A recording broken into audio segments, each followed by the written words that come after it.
നമസ്കാരം.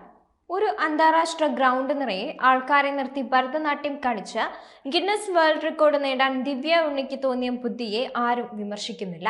പക്ഷേ അതിനു പിന്നിലുള്ള കച്ചവട ബുദ്ധിയെ കാണാതെ പോകാനുമാവില്ല. കാരണം ഒരു ജീവന്റെ വിലയുണ്ട് ആ പ്രോഗ്രാമിനിപ്പോൾ. അതും കേരളത്തിലെ ഒരു ജനപ്രതിനിധിയുടെ ജീവന്. ഉമാ തോമസ് MLA ഇപ്പോൾ വെന്റിലേറ്ററിലാണ്. സുരക്ഷിതമല്ലാത്ത സ്റ്റേജിൽ ജനപ്രതിനിധിയെ ഇരുത്തിയത് മുതൽ ആ പ്രോഗ്രാമിന്റെ എല്ലാ വശങ്ങളിലും അഴിമതിയും കച്ചവട കണ്ണും മാത്രമുണ്ടായിരുന്നുവെന്ന് തെളിവുകൾ പുറത്തുവരികയാണ്. ഗിന്നസ് വേൾഡ് റെക്കോർഡ് എന്തിനാണ് നൽകേണ്ടതെന്ന ചിന്തയാണ് ഇപ്പോഴുള്ളത്.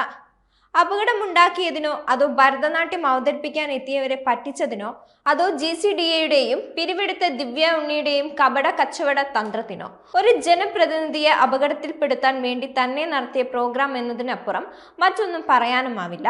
ഇതാണ് സാമൂഹ്യ പ്രവർത്തക ധന്യ രാമൻ ഫേസ്ബുക്കിൽ ഇട്ടിരിക്കുന്ന പോസ്റ്റ്. ഈ പോസ്റ്റ് പബ്ലിക്കിന് മുമ്പിൽ വെറും ഒരു തട്ടിപ്പായി ഇടാൻ മാത്രം ബുദ്ധിശൂന്യത അവർ കാട്ടില്ലെന്നുറപ്പാണ്. ആ സത്യങ്ങൾ വിശ്വസിക്കാനാകുന്നുണ്ടെങ്കിൽ GCDAയും ദിവ്യ ഉണ്ണിയും തമ്മിൽ നടത്തിയ കരാറും കച്ചവടവും പുറത്തു വരേണ്ടതുണ്ട്.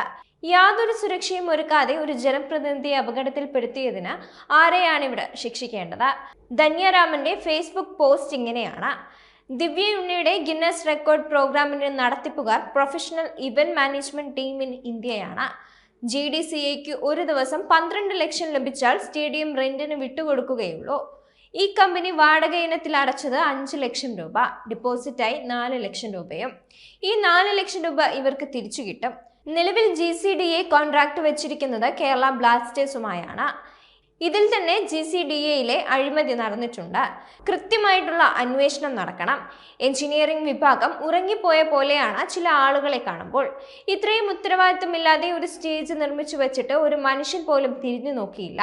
ദിവ്യ ഉണ്ണിക്ക് 4,20 ലക്ഷം രൂപയോളം പിരിഞ്ഞു കിട്ടിയിട്ടുണ്ട്. ഏറ്റവും ചുരുക്കത്തിൽ കാണാൻ വന്ന ആളുകളോട് പോലും 150 രൂപ സ്പോട്ടിൽ ടിക്കറ്റ് വാങ്ങിയാണ് അകത്തു കയറ്റി വിട്ടിട്ടുള്ളത്. അത്രയ്ക്ക് സ്പോൺസർമാർ നിറഞ്ഞ ഒരു പ്രോഗ്രാം കൂടിയായിരുന്നു. ഒരു മനുഷ്യൻ വെന്റിലേറ്ററിലായിട്ട് പോലും അവർ പ്രോഗ്രാം കണ്ടിന്യൂ ചെയ്തു. അന്വേഷണം നടക്കണം. കൃത്യമായ അഴിമതികളും നടന്നിട്ടുണ്ട്. കാരണം GCDA ചെയർമാൻ, സെക്രട്ടറി ഇവരെല്ലാം കണ്ട ശേഷമാണ് ഫയൽ ഉദ്യോഗസ്ഥരിലേക്ക് എത്തിയത്. ധന്യരാമന്റെ ഫേസ്ബുക്ക് പോസ്റ്റ് മാത്രമല്ല, നിരവധി പേർ ദിവ്യ ഉണ്ണിക്കെതിരായി രംഗത്ത് വരുന്നുണ്ട്. ആ പ്രോഗ്രാം ഗിന്നസ് വേൾഡ് റെക്കോർഡിന് വേണ്ടി നടത്തുമ്പോൾ അതിനു വേണ്ടുന്ന സുരക്ഷയും ഒരുക്കേണ്ടതായിരുന്നു. അതുണ്ടായില്ല എന്ന് മാത്രമല്ല, ജനപ്രതിനിധി വീണു പരിക്കേറ്റ് വെന്റിലേറ്ററിൽ ജീവൻ മരണ പോരാട്ടം നടത്തുമ്പോൾ ദിവ്യ ഉണ്ണിയും സംഘവും നൃത്തം ചെയ്യുകയായിരുന്നു.